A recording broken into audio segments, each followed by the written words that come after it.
Good morning, welcome back to Rolling Hills Farm. Dave here. It is a beautiful October day, sunny, still dry, and we're working today on our New Holland 50/50 tractor. We've got some repairs, some minor repairs to make, and a question. It's going through our minds, so we wanted to pose it to our YouTube friends.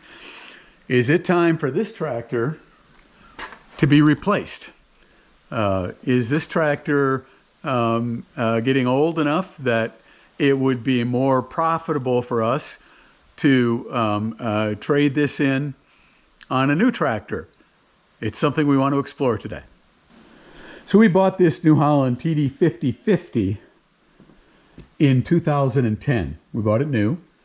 As you can see, it's a four-wheel drive. It's an 85 horsepower PTO tractor.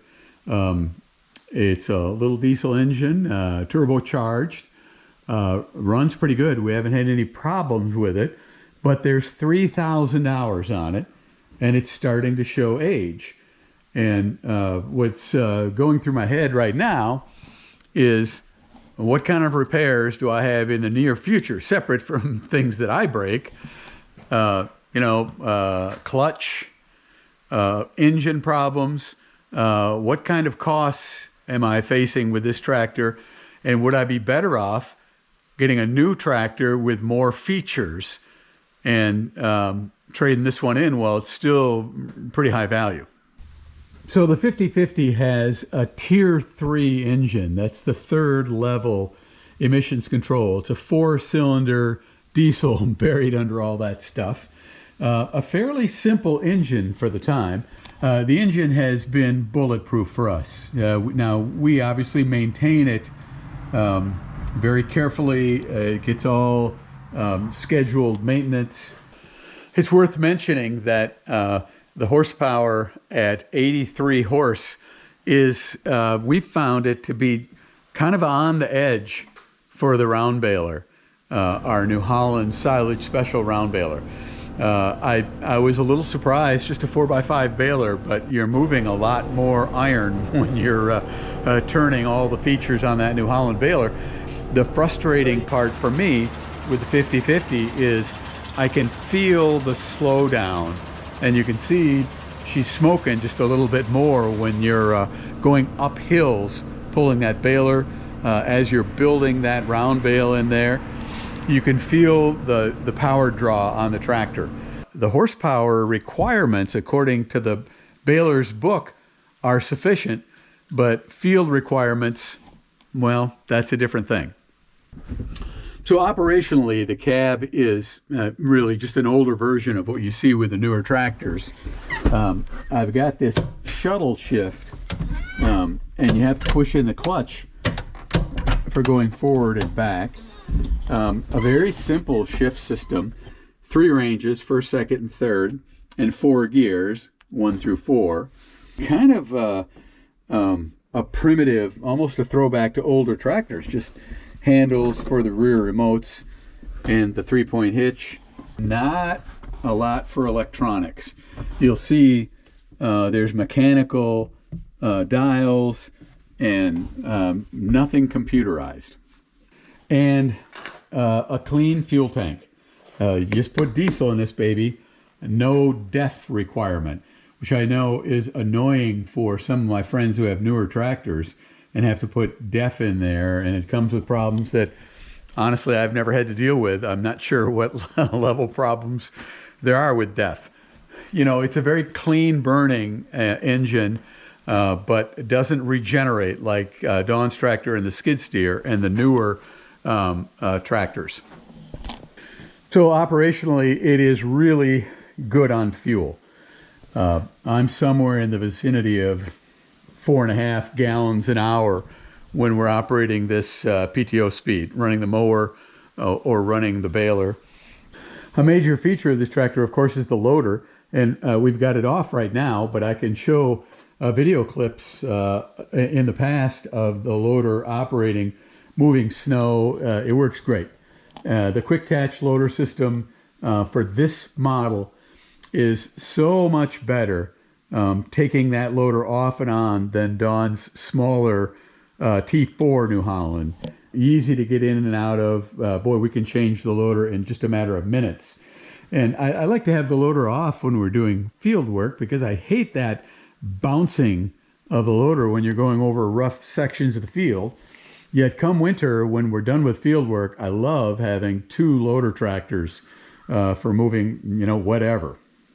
So it's a pretty simple tractor. One of the things I miss, and you might laugh, is there's no jump seat on the side for bringing passengers or little kids along, grandkids to be specific. That just wasn't available for this model tractor. And a spring-mounted seat, no air ride seat. It was an option. We didn't pay the extra money for the air ride seat. And a few hours in the seat with this baby, and your back can feel it. We've started doing a little bit of shopping to see what newer tractors have available and the value of this tractor. We've gotten some quotes from our local dealership for new tractors. Let's take a look. 2024 New Holland T5 at 100 horsepower will cost you a cool $110,000. Slightly less expensive, a 2024 Kubota M6 Series, 95 horsepower, will cost you about $96,500. Our dealership is willing to give us $40,000 on trade-in for the existing 50/50. So for that New Holland tractor, $70,000 cash in addition to the trade. For the Kubota, $52,500 cash with the trade. So Dawn and I have some thinking to do while we start to wrap things up for the end of the 2024 farming season, and we'd love to hear from you in the comment section below. Let us know if you think it's a good idea to trade or to hang on to an older tractor based on the information we've given you. I'd love to get some YouTube advice. So while we think about all that, it's time for us to start getting things put away. You can feel there's a bit of a chill in the air, and we've got a lot of equipment to clean up and get in the shed. It's a nice warm October day, perfect day to pressure wash the mower before we put it away.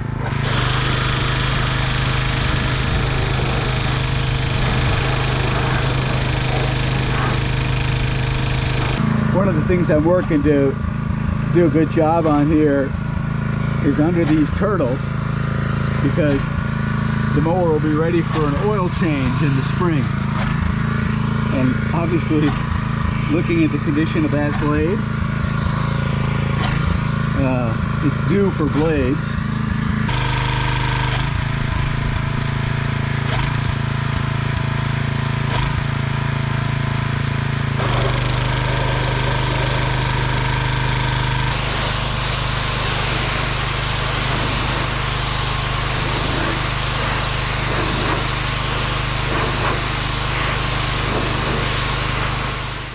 There, ready for a new season. I'll grease it.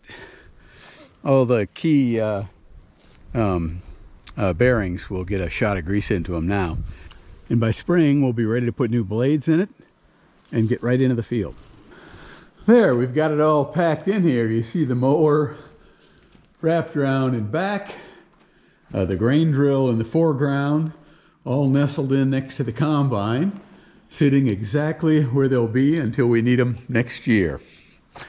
Well, it's getting a little bit chilly out, and time to move on to some of our other farming projects, but we'd still love to hear your opinion about whether or not we should trade up our tractor. So give us comments. We're always looking for good advice. Thanks for watching. Back soon with cow shots. We'll see you then.